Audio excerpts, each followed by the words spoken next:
We are on the third Sunday of Lent, in Lent. Welcome. We've been walking really closely with Jesus and digging deeper into the humanity of our God. We saw his humanity in the wilderness on week 1, where he wrestled with the very real, very uncomfortable pain of hunger. Then we saw it in his late night conversation last week with, who did he meet last week? Who approached Jesus in the night? There we go. Yes. Thank you. We witnessed Jesus holding this space for a human who is curious, maybe a little confused, because Nicodemus, remember, was a religious elite. He was not supposed to talk to Jesus or ask questions because he's supposed to know it all. But Jesus was there for him. We're learning that God does not stand aloof from human experiences. He, in fact, inhabits it. Lent is this season of growth and participation, and it's recognizing that we're not just some spiritual project for God to work on, but actually God is right here with us, not separate from our lives, within our lives. Our gospel text today is I love this story. I love the story of the Samaritan woman. Who has heard this story before? Okay, who has not, actually? Let's do a raise of hands. Anyone not hear this story before? All right, well, maybe you all will learn something new anyway. Because this story is remarkably groundbreaking. It is so absurd how radical this story is, and we'll talk about the why. Not only are we seeing the human side of Jesus, where he's tired, it's noon, it's the hottest part of the day. He's also in a physical state of depletion again, just like the wilderness, but this time he's not hungry, he's thirsty.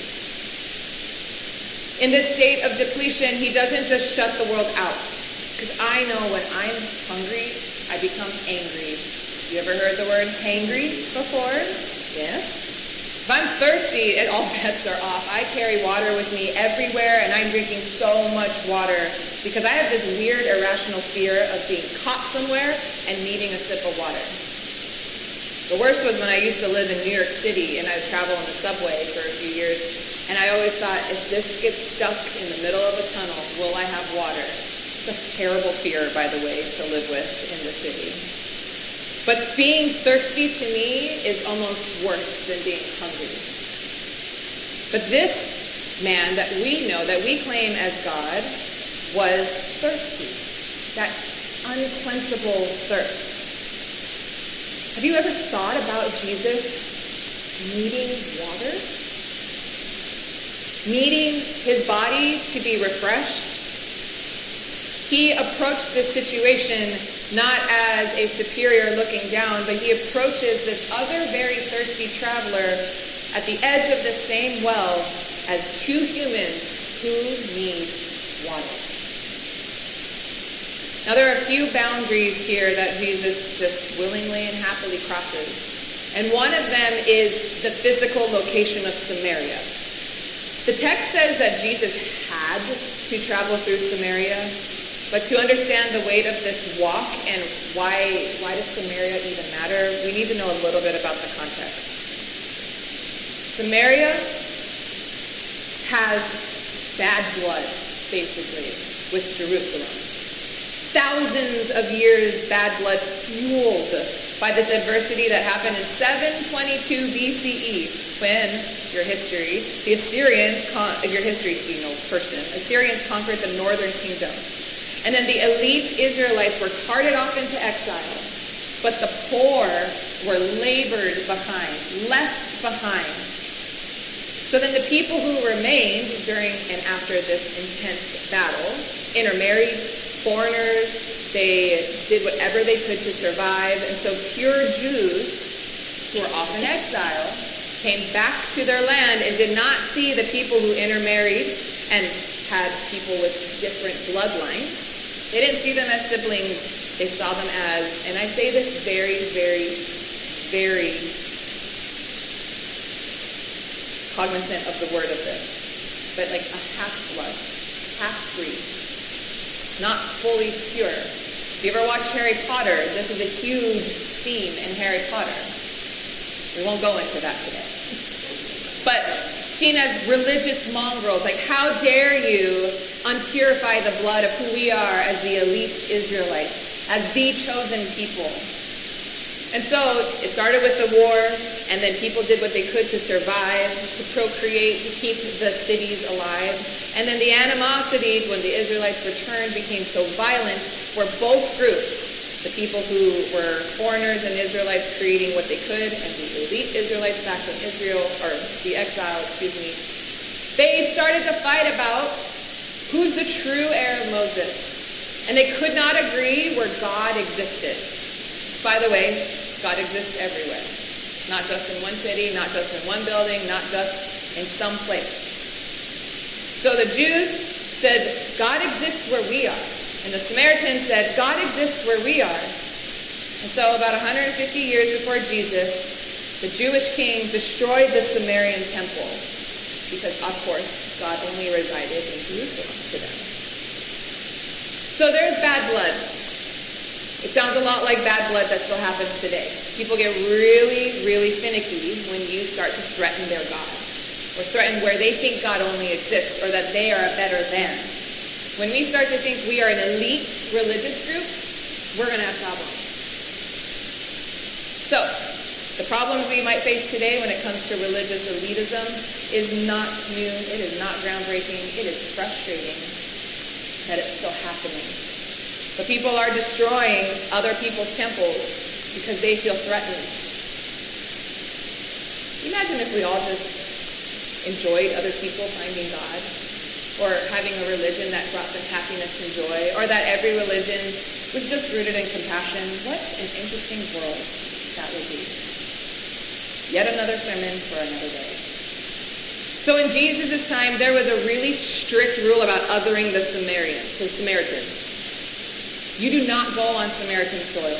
You do not even cross the border. You would rather walk 100 miles around Samaria than go onto their soil. You don't want to be contaminated by the other people. You don't want to use a cup that a Samaritan touched. Am I getting my point across here? Thank you. And yet, Jesus, the Jew, he walks right into this. He walks through the land, he sits in the dust of it, and he doesn't just talk to a woman, which we're going to get to in a moment here. He also asks to share her bucket, and he says, help me, give me a drink. Jesus in this moment is dismantling a millennium of religious conflict and ethnic warfare because he has a basic human need. And basic human needs should be available to everyone, anywhere, at any time. So he's not only bridging this gap of, you know what, it's okay to go into someone else's land that you deemed bad, you deemed off limits, because frankly, why? What is the point? What good is that for the people? So not only is he crossing the boundary of physical land, he's also crossing a divide between men and women publicly, coming together, acknowledging each other, speaking to one another. As a Jewish man, Jesus, especially as a teacher, one more of an elite person, they did not speak to women in public. It was a breach of social protocol. Women in the Bible, I have this really good series that one day I will do. It's about the women in Jesus' lineage, Tamar, Rahab, Bathsheba, Ruth. And their stories are four of many in the Bible of women who have really terrible, horrible stories because they are property, they're not seen as equals, they're treated as less than. And I got waylaid because that series makes me so excited. So one day we'll do that one. But women are treated terribly. They had no rights. They were treated as others. Not theological partners, not even a partner, not an equal. And so when the disciples are surprised that Jesus is talking to this woman, it's not just like hey, Jesus, what are you doing? Come on, we're busy. We're tired. Get a move on, Jesus. Move along. They were shocked that it was a woman from Samaria. I don't know if I can even find an equal kind of offense that Jesus is partaking in here. You can feel how uncomfortable the disciples are. But Jesus was busy not caring about it. Because had the disciples thought how they had this social conventions wrapped in their brain, Jesus didn't see boundaries. He saw a human. He saw a person. He saw blood and flesh, someone hungry and thirsty, someone in need. So at the well, he encounters a woman. They drew water together. They talked about really big theological concepts that she could hold her own because, you know what, women are also capable of theological concepts and conversations. She then even takes this to her own people. It transformed her so much that she didn't worry about the social boundaries. She was concerned that I encountered God, and he saw me, and he believed in me, and he trusted me, and he questioned me, and he also honored me. Jesus doesn't see a social problem or a theological debate. He sees the person in front of him. Treats her as an equal. Restores her dignity a little bit by talking to her. We claim to be a people of inclusivity. We want to be a people of inclusivity. The United Methodist Church tries to be a people of inclusivity. We have the slogan, open hearts, open minds, open doors. We don't have it anywhere on our campus. I don't know why we don't, but I also know why we don't, because it's wrong. However, open hearts, open minds, open doors. We try to be inclusive, but these are beautiful sentiments of the United Methodist Church, but they're so passive. That's expecting other people to come to us. That's expecting that the women at the well, the people who are considered other, the people who we want to bring in, but it's hard work to bring them in, that they'll just find us. We want to assume that those we have bad blood, maybe they'll just come in and miraculously it'll be fine. Inclusion isn't opening our doors and hoping people walk in.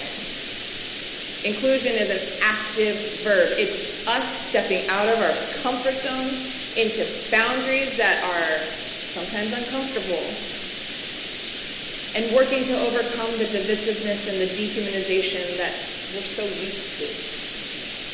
If it means that we have to stop doing an us versus them, we should be doing that.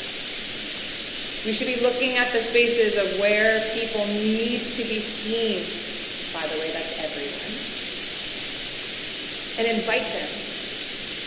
Talk to them.